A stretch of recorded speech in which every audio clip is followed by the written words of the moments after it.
paçe plënci për të gjithë ne që e dim se çfarë shije ka, edhe unë që nuk isha aty dhe më vjen që të futesha nga telefoni që të haja një lugë me paçe, po ç'të bëj, nuk isha atje. Për të gjithë ju të tjerë tani që nuk keni rritur me këto shije, do na falni ose mund ta hiqni, mos e shkoni këtë video, nuk ka problem fare.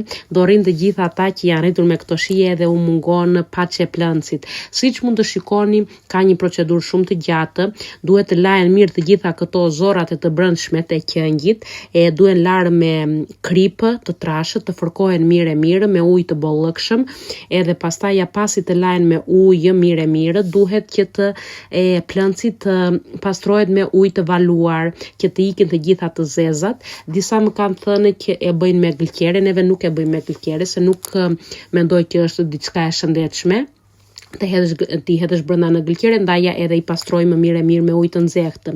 Një çik hudhër dhe uthull ishte ajo që e hedhim lart tek pjata kur e servirim paçën edhe ç'të hani. O zot, o zot.